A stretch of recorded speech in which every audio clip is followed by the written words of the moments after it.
పరిశుద్ధ గ్రంథము నుండి ప్రకటన గ్రంథము 7వ అధ్యాయము 13 నుంచి 17 వచనాలు చదువుకుందాం.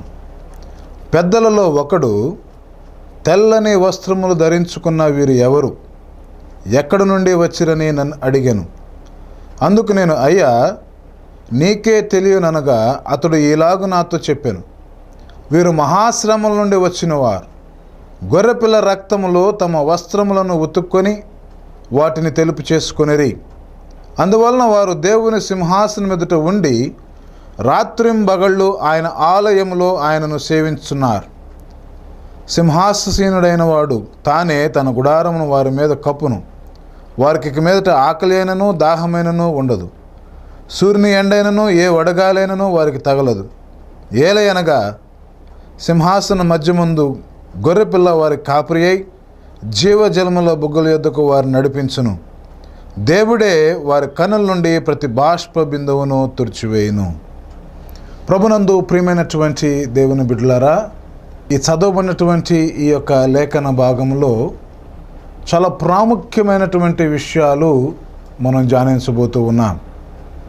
పరిశుద్ధ గ్రంథములోని అనేక మాటలు ఆదికాండము నుండి ప్రకటన గ్రంథం వరకు ఏ మాటలైతే పరిశుద్ధ గ్రంథములో పొందుపరచబడ్డాయో ప్రతి మాటను కూడా మనిషి యొక్క ఇచ్చను బట్టి, కోరికను బట్టి, ఆలోచన బట్టి, ఉద్దేశమును బట్టి రాయబడలేదు. కానీ దేవుని మూలముగా, పరిశుద్ధాత్మ దేవుని యొక్క మూలముగా ప్రవక్తలు కానీ పరిశుద్ధులు కానీ ప్రేరేపించబడి రాసినటువంటి మాటలుగా మనం చూస్తూ ఉన్నాం. ముఖ్యంగా ఈ ప్రకటన గ్రంథములో పొందుపరచబడినటువంటి ప్రతి వాక్యము కూడా ఇది నెరవేర్పు జరగటానికి అయిపోయినటువంటి విషయాల గురించి ప్రకటన గ్రంథంలో దేవుడు మాట్లాడటం లేదు. కానీ జరగబోయేటువంటి కొన్ని విషయాలను గురించి మనల్ని మేల్కొల్పటానికి, తన రాజ్యములో తనతో కూడా మనము ఆనందించటానికి దేవుడు మనలను చైతన్యవంతులుగా చేయటానికి ఈ విషయాలు మనకు తెలియజేసి ఉన్నాడు. పెద్దలలో ఒకడు, తెల్లని వస్త్రము ధరించుకొని ఉన్న వీరు ఎవరు, ఎక్కడి నుండి వచ్చిరని నన్ను అడిగాను. అందుకు నేను, అయ్యా, నీకే తెలియననగా అతడు ఇలాగు నాతో చెప్పాను, వీరు మహాశ్రమ నుండి వచ్చిన వారు. గొర్రెపిల్ల యొక్క రక్తములో తమ వస్త్రములు ఉతుక్కొని వాటిని తెలుపు చేసుకొనిరి. ప్రియమైనటువంటి వారులారా, పెద్దలలో ఒకడు తెల్లని వస్త్రములు ధరించుకున్న వీరు ఎవరు అని ఆత్మవశుడైనటువంటి యోహాన్ని ప్రశ్నిస్తూ ఉన్నాడు.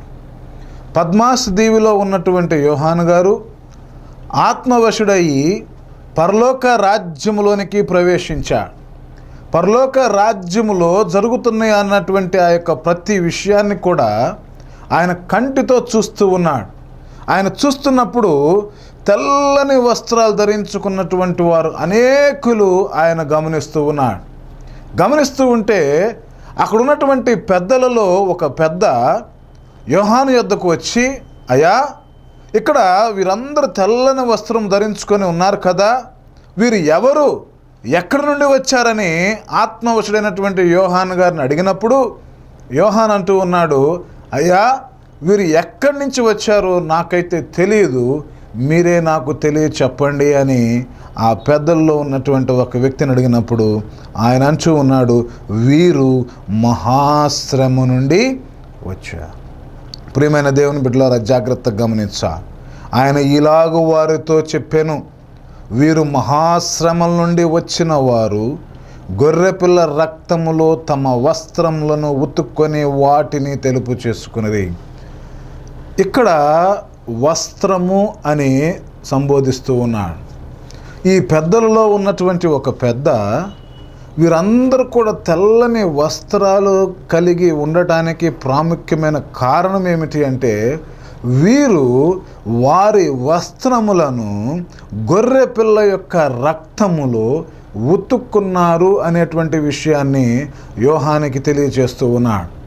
ఈ యొక్క గొర్రెపిల్ల యొక్క రక్తములో వస్త్రము అంటే, ఈ వస్త్రము దేనికి సాదృశ్యమై ఉన్నది అంటే ఈ వస్త్రము ఆత్మకు సాదృశ్యమై ఉన్నదనే విషయాన్ని మనం గమనించాలి. ప్రియమైనటువంటి వారులారా, నేను ధరించుకున్నటువంటి వస్త్రము కాదు, మీరు ధరించుకున్నటువంటి వస్త్రము కాదు, రెగ్యులర్గా మనం వేసుకుంటున్నటువంటి ఆ యొక్క వస్త్రముల గురించి పరిశుద్ధ గ్రంథములో దేవుడు మాట్లాడటం లేదు. కానీ ఆత్మ అనేటువంటి వస్త్రాన్ని గురించి దేవుడు మాట్లాడుతూ ఉన్నాడు. ఆత్మ అంటే అనేక రకములైనటువంటి ఆత్మలు ఉన్నాయి. ఏ ఆత్మను గురించి, ఏ ఆత్మ వస్త్రానికి సాదృశ్యంగా ఉందో ఒకసారి మనం పరిశీలన చేద్దాం. పరిశుద్ధ గ్రంథము నుండి ఆదికాండము 2వ అధ్యాయము 7వ వచనం చదువుకుందాం. దేవుడైన యెహోవా నేలమంటితో నరుని నిర్మించి వాని నాసికారంధ్రములలో జీవవాయువును ఊదగా నరుడు జీవాత్మ ఆయను. జాగ్రత్తగా గమనించండి ప్రియమైన దేవుని బిడ్డలారా, దేవుడైనటువంటి యెహోవా నరుణ్ణి కలగజేసి అవయవాలు నిర్మించి అవయవాల్లో అవయవైనటువంటి నాసికాంధ్రములు అనగా ఈ యొక్క ముక్కులో జీవవాయువును ఊదగా నరుడు జీవాత్మగా మార్చబడ్డాడు. ప్రకటన గ్రంథములో ఉన్నటువంటి వస్త్రము సాదృశ్యమైనటువంటి ఆత్మ, అది దేనికి సంబంధించినటువంటి ఆత్మ అంటే దేవుడైనటువంటి యెహోవా జీవవాయువు ఊదినప్పుడు ఆత్మగా మార్చబడినదే ఆ ఆత్మను గురించి దేవుడు మాట్లాడుతూ ఉన్నాడు.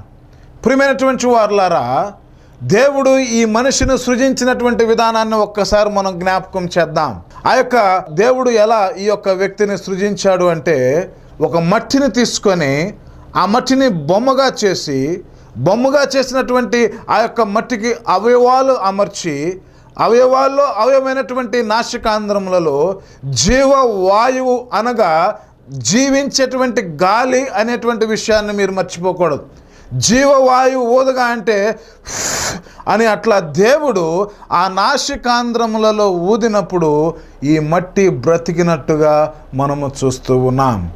అయితే ప్రకటన గ్రంథంలో మనం చూసినట్లయితే ఆ పెద్దలలో ఉన్నటువంటి ఆ యొక్క ఒక పెద్ద ఆయన అంటూ ఉన్నాడు, వీరు మహాశ్రమ నుండి వచ్చినవా. మహాశ్రమ నుండి వచ్చింది ఎవరు అంటే ఈ ఆత్మ అక్కడ దేవుని సన్నిధికి వెళ్ళింది, శరీరము కాదు. జాగ్రత్తగా గమనించండి, దేవుని సన్నిధికి వెళ్ళింది ఆత్మ. లోపల నాటబడినటువంటి ఆత్మ దేవుని యొక్క సన్నిధికి వెళ్ళిపోయింది. ఈ ఆత్మనే వస్త్రముగా దేవుడు మాట్లాడుతూ ఉన్నాడు.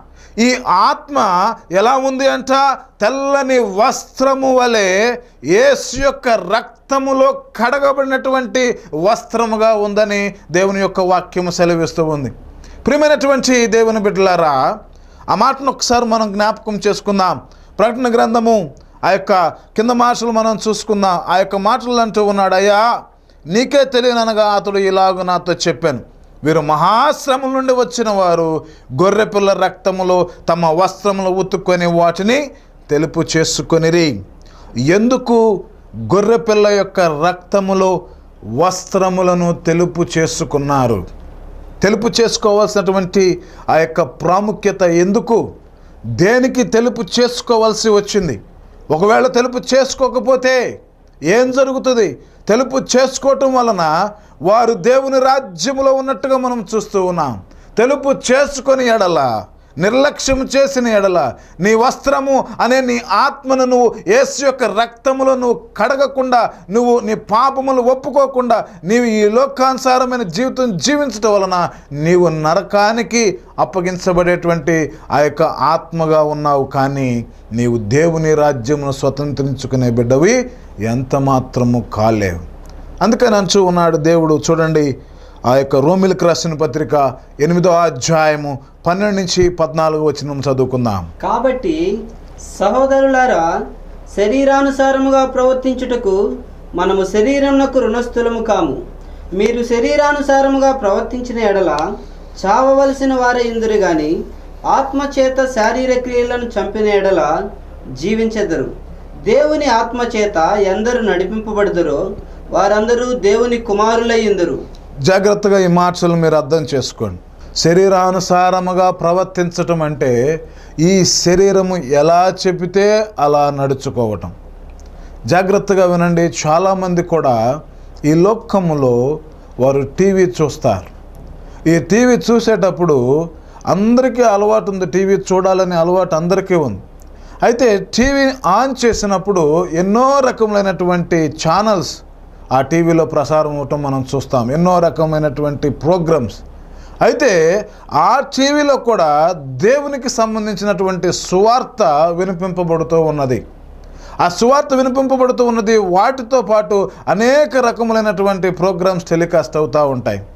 మొదట ఉదయకాల సమయంలో నిద్ర లేచిన వెంటనే ఈ శరీరము అనగా ఈ లోపల నాటబడినటువంటి ఆత్మ ఈ శరీరంలో ఉండి అది అనుకుంటుందంట, ఈరోజు ఉదయాన్నే నేను లేచి ప్రభు అయినటువంటి యేసు క్రీస్తు వారిని నేను స్తుతించాలి, ఆయన ఆరాధించాలి, చక్కగా నేను టీవీలో మరి దేవుని యొక్క వాక్యం వినాలి, దేవుని యొక్క పాటలు వినాలి, నా ఆత్మతో నేను దేవుని స్తుతించాలని చెప్పని అతను ఏం చేస్తాడంటే ఎర్లీ మార్నింగ్ వచ్చి టీవీ ఆన్ చేస్తాడు. టీవీ ఆన్ చేసినప్పుడు ఆత్మ అయితే దేవుని మాటలు వినమని గర్దిస్తూ ఉంటుంది, దేవుని పాటలు వినమని ఆత్మ ప్రేరేపిస్తూ ఉంటుంది.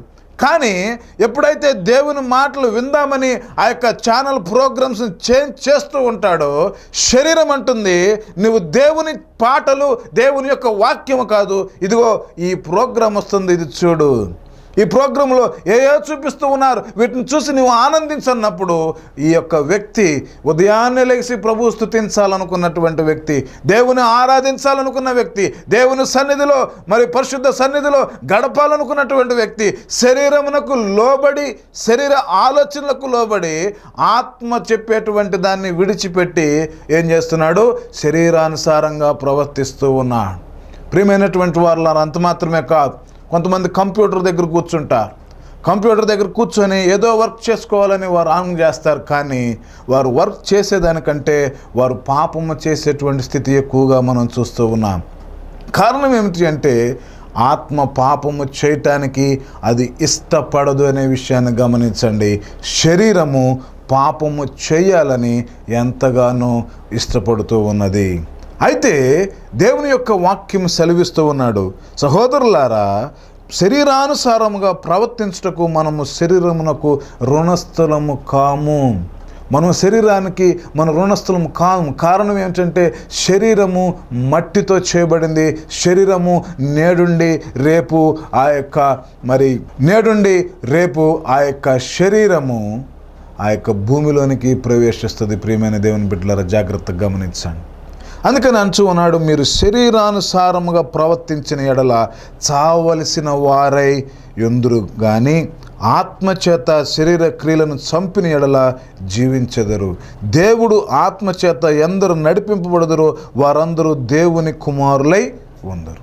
ఇప్పుడు ఈ ప్రకటన గ్రంథములో మనము చూసినటువంటి తెల్లని వస్త్రాలు ధరించుకున్న ఈ యొక్క జనాభా, ఈ యొక్క గుంపంతా కూడా వీరు శరీర క్రియలను ఆత్మచేత చంపివేసుకొని యేసు యొక్క రక్తములో శరీర క్రియలను ఆత్మను ఏం చేశారండి, వారు ఆయన యొక్క రక్తములో కడుక్కున్నట్టుగా మనం చూస్తూ ఉన్నాం. జాగ్రత్తగా గమనించండి, ఈ యొక్క శరీరము ఎక్కడ ఉందండి? ఈ భూమి మీద మట్టి నుండి చేయబడినటువంటి ఈ యొక్క శరీరము దేవుని యొద్ద నుండి పంపబడినటువంటి ఆత్మ. ఈ ఆత్మ శరీరంలోనికి ప్రవేశించింది.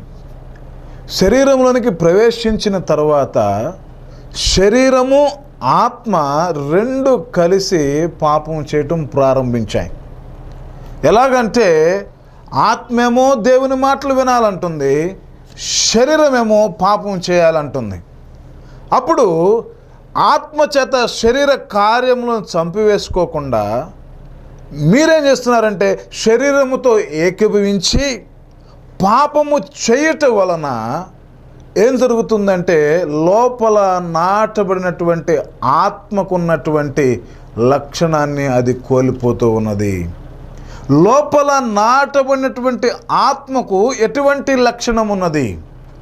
ఆ ఆత్మకున్నటువంటి క్యారెక్టర్, ఆ ఆత్మకున్నటువంటి క్యాపబిలిటీ ఏమిటి అంటే ఈ ఆత్మ జీవించేటువంటి శక్తి కలిగినటువంటిది.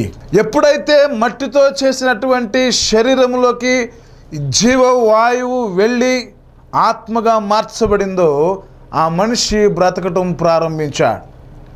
మరి ఆ రీతిగా బ్రతుకుతున్నటువంటి ఆ యొక్క మనిషి మరి చనిపోతూ ఉన్నాడు. ఆత్మ లోపల ఉండంగానే అతను చనిపోతూ ఉన్నాడు.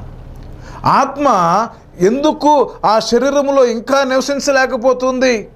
ఎందుకు ఆ ఆత్మ బయటకు వచ్చేస్తూ ఉంది ఆ శరీరాన్ని విడిచిపెట్టి అంటే, ఆ ఆత్మ అందులో ఉండి జీవించేటువంటి శక్తిని అది కోల్పోతూ ఉంది. కారణం ఏమిటి అంటే, మనం ఒక ఉదాహరణ చూద్దాం. కొత్తగా నేను ఒక సైకిల్ కొనుక్కున్నాను. నేను సైకిల్ తెచ్చినప్పుడు ఎంతో చక్కగా మెరుస్తూ ఉంటుంది. ఒక సంవత్సరం తర్వాత దానికి ఉన్నటువంటి ఆ యొక్క మెరుపు తగ్గిపోతుంది.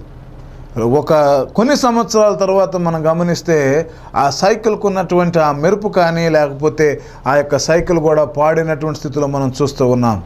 అలాగే దేవుని యొద్ద నుండి వచ్చినటువంటి ఆత్మ పరిశుద్ధముగా ఈ మనిషి శరీరంలో కనగా మట్టిలోకి ప్రవేశించినప్పుడు ఈ యొక్క ఆత్మ శరీరముతో కలిసి పాపము చేసినప్పుడు జీవించే లక్షణం అది కోల్పోతూ ఉన్నది. కాబట్టి ప్రసంగంలో ఒక మాట అంటూ ఉన్నాడు. ప్రసంగి 12వ అధ్యాయము 7వ వచనం చదువుకుందాం. మన్నైనది వెనుకటి వలనే మరలా భూమికి చేరును, ఆత్మ దాని దయచేసిన దేవుని యొద్దకి మరలా పోవును. జాగ్రత్తగా ఈ మాటలు గమనించండి ప్రియమైన దేవుని బిడ్డలారా. మన్నైనది వెనుకటి వలనే మరలా భూమికి చేరును, ఆత్మ దయచేసి దేవుని యొద్దకు వెళ్ళిపోవును. ఈ ఆత్మ ఎక్కడి నుంచి వచ్చింది? దేవుని నుండి వచ్చింది. దేవుని నుండి వచ్చిన ఆత్మ ఎక్కడుంది? శరీరంలో ఉంది. ఈ శరీరంలో ఉన్నప్పుడు ఎప్పుడైతే దేవుడు ఈ ఆత్మను లేచి బయటికి అన్నప్పుడు ఈ ఆత్మ ఈ శరీరాన్ని విడిచిపెట్టి బయటికి వెళ్తే ఆ మనిషి చనిపోతాడు. ఒక ఆట వస్తువు, ఒక బొమ్మను మనం తీసుకుంటే ఆ బొమ్మలో బ్యాటరీస్ ఉన్నంత వరకే ఆ బొమ్మ ఆట ఆడిద్ది. ఎప్పుడైతే ఆడుతున్నటువంటి బొమ్మలో ఉన్న బ్యాటరీస్ మీరు తీస్తారో వెంటనే అది ఆగిపోతుంది. కావాలంటే మీరు ఒక బొమ్మను కొనుక్కొచ్చుకొని ఇంట్లో పెట్టండి, బ్యాటరీస్ వేయండి, అది తిరుగుతూ ఉంటుంది, లేకపోతే గేమ్స్ ఆడుతూ ఉంటుంది, డ్యాన్స్ వేస్తూ ఉంటుంది. అట్లా ఆడినిస్తూ మీరేం చేస్తారంటే దాంట్లో ఉన్న బ్యాటరీస్ రిమూవ్ చేయండి. ఆడేటువంటి ఆ యొక్క బొమ్మ ఒక్కసారిగా ఆగిపోతుంది. మనిషి జీవితం కూడా అంతే ప్రియమైన దేవుని బిడ్డలారా. నువ్వు జీవిస్తున్నావు, నువ్వు బ్రతుకుతున్నావు అంటే, నేను ఉదయాన్నే లెగుస్తున్నానండి, మంచి ఆరోగ్యకరమైనటువంటి ట్యాబ్లెట్స్ వాడుతున్నాను, మంచి ఆరోగ్యాన్ని నేను చూసుకుంటున్నాను, బాగా నేను ఎక్సర్సైజెస్ చేస్తున్నానండి, జిమ్కి వెళ్తున్నానండి, ఎక్కువ సమయం నేను వాకింగ్కి వెళ్తానండి, ఈరోజు షుగర్ కానీ బీపీ కానీ నాకు ఎటువంటి కంప్లైంట్స్ లేవంటే నేను ఎంతో ఆరోగ్య విషయంలో ఎన్నో శ్రద్ధలు తీసుకుంటాను కాబట్టి నాకు ఎటువంటి కంప్లైంట్స్ లేవండి. మరి నేను ఎప్పుడు కూడా చాలా పరిశుద్ధంగా నేను నా శరీరాన్ని శుభ్రపరుచుకుంటానని నీ శరీరమును గురించి ఆలోచన చేస్తూ నీ శరీరమును గురించే నీవు నీ శరీరాన్ని పోషించుకుంటున్నావేమో కానీ ఒకానొక దినాన దేవుడు ఆత్మను బయటికి అంటే నీవు ఆరోగ్యవంతుడువైనా, ఎక్సర్సైజ్ చేసేవాడువైనా, నీవు మంచి అందగాడువైనా, ఎలాంటి వాడువైనా సరే నీవు ఆగిపోవలసిందే. నువ్వు ఆగిపోతావు, నువ్వు మాట్లాడలేవు, తిరగలేవు, చేయలేవు. కారణం ఏమిటి? లోపల నాటబడిన ఆత్మ అది బయటికి వచ్చేస్తూ ఉన్నది. ప్రియమైన దేవుని బిడ్డలారా, అది బయటకు వచ్చినప్పుడు అది ఎక్కడికి వెళ్ళాలి? నేరుగా దేవుని దగ్గరికే ఆ యొక్క ఆత్మ వెళ్తుంది. ఎందుకంటే వేరే ఇంకొక చోటకి వెళ్ళటానికి ఆ యొక్క ఆత్మకు అడ్రస్ ఏమి తెలియదు. మనమైతే ఇంట్లో వాళ్ళు వెళ్ళి ఒక చిన్న పని చేసి రమ్మంటారు. అరే నువ్వు అక్కడ మార్కెట్కి వెళ్ళి ఏదన్నా నువ్వు ఫ్రూట్స్ కొనుక్కొని రారా అంటే నేరుగా మార్కెట్కి వెళ్తాడు, ఫ్రూట్స్ కొనుక్కుంటాడు, ఆ తర్వాత నేరుగా ఇంటికి వస్తాడా? ఏం చేస్తాడండి? ఇంకా 2-3 పనులు చూసుకొని ఇంటికి వస్తాడు. అదేవిధంగా మరి పిల్లల్ని కనుక స్కూల్కి వెళ్ళమన్నప్పుడు వారు స్కూల్కి వెళ్ళి స్కూల్లో చదువులు అయిపోగానే నేరుగా ఇంటికి వస్తారా? వస్తూ దారిలో కొంత ఆటలాడుకుంటూ కొంతమంది ఫ్రెండ్స్ ఇంటికి వెళ్తూ అట్లా ఇట్లా కాలాన్ని గడిపి వాళ్ళు ఇంటికి వస్తూ ఉంటారు.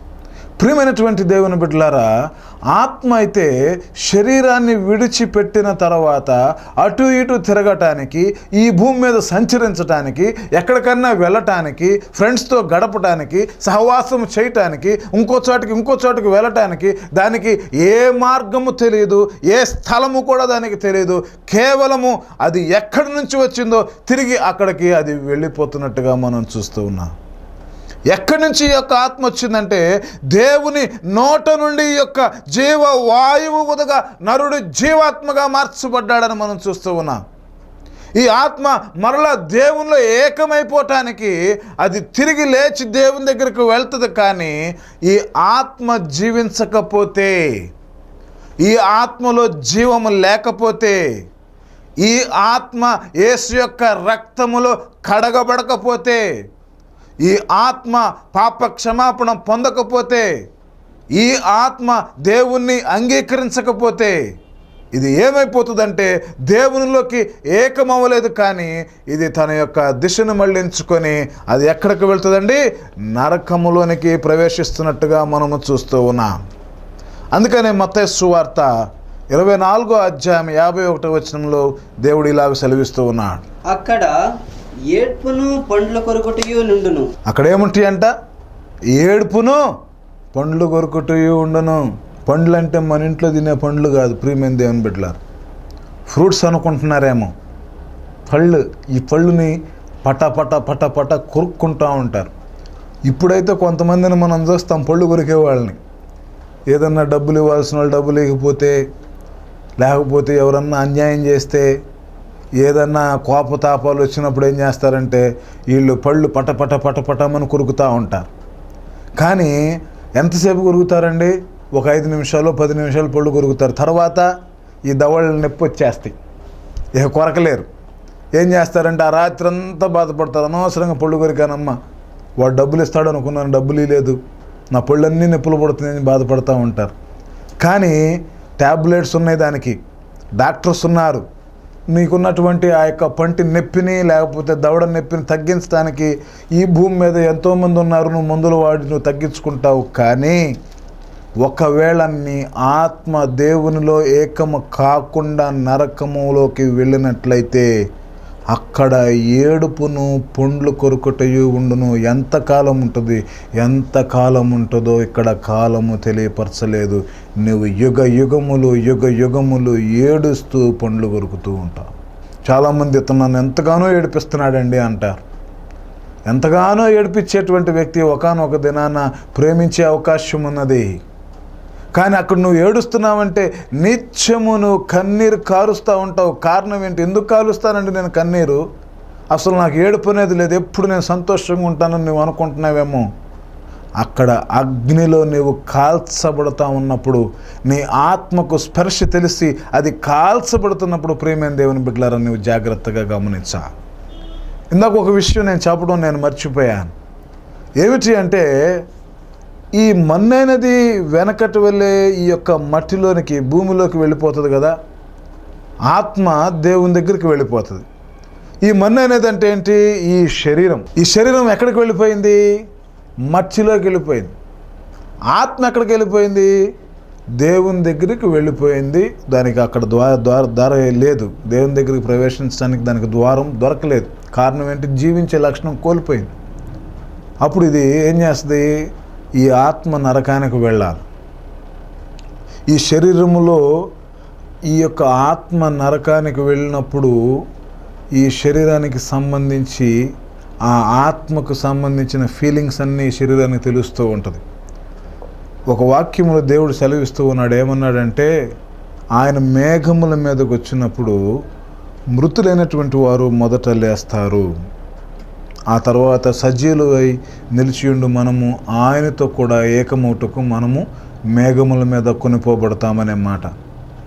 మృతులైనటువంటి వారు అంటే అక్కడ ఎవరు శరీరం గురించి మాట్లాడట్లేదు, ఆత్మల గురించి మాట్లాడుతూ ఉన్నాడు. ఈ ఆత్మ అప్పుడు దాకా ఎక్కడుంది? సమాధిలో ఉంది. జాగ్రత్తగా గమనించాలి. ఎక్కడుందండి అది? సమాధిలో ఉన్నది. ఒకసారి కరెంటు పోతే ఏమైంది మీకు? రాత్రిపూట ఒక గదిలో పెట్టి బంధించి తాళం వేస్తే ఏం చేస్తారు? ఎక్కడన్నా మట్టి గొయ్యి తీసి మట్టిలో పడుకోబెడితే ఎట్లా ఉంటుంది? ఎప్పుడన్నా మీరు ఎక్స్పీరియన్స్ అయ్యారా? ఒక ఎంఆర్ఐ తీసేటప్పుడు ఆ చిన్న రౌండ్గా ఉన్నటువంటి ఆ స్వరంగం దాంట్లోకి ప్రవేశిస్తారు. ప్రవేశించేటప్పుడు లోపలికి వెళ్తే మీరు లెగవాలన్నా లెగవటానికి లేదు, జరగాలన్నా జరగటానికి లేదు. అలాగే ఒక చనిపోయినటువంటి వ్యక్తి పడుకున్నట్టుగా అలా పడుకొని ఉండాలి. ఎప్పటి వరకు పడుకొని ఉండాలి? ఆ ఎంఆర్ఐ స్కాన్ కంప్లీట్ అయ్యేంతవరకు, అంటే నియర్లీ 20 to 30 minutes వరకు మీరు ఆ ఎంఆర్ఐ మిషన్లో మీరు బంధించబడతారు. అప్పుడు అయ్యేటువంటి ఎక్స్పీరియన్స్ ఎలా ఉంటుందంటే చాలా భయంకరమైనటువంటి ఫీలింగ్. రావాలని బయటకు అనుకుంటారు కానీ రాలేరు.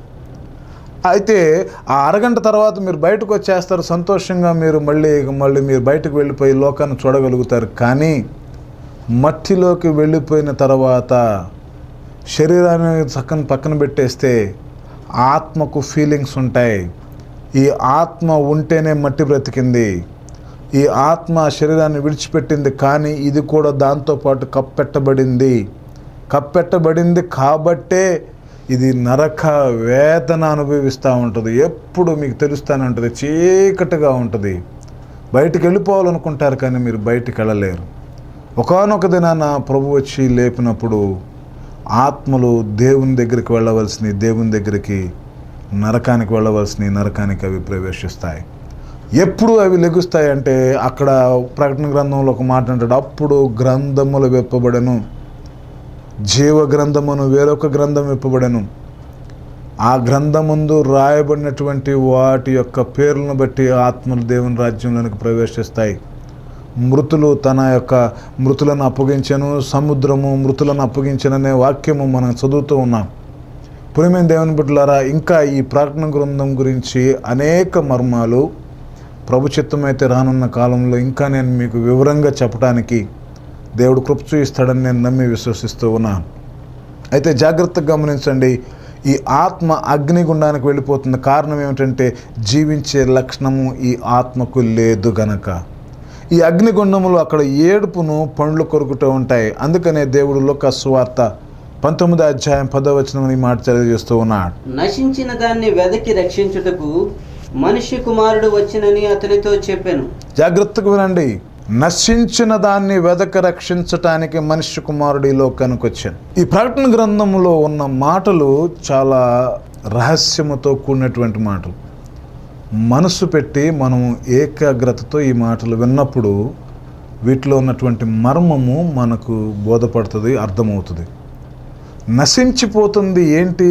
మనిషి కాదు, నీ శరీరము కాదు, మన శరీరాలు కావు.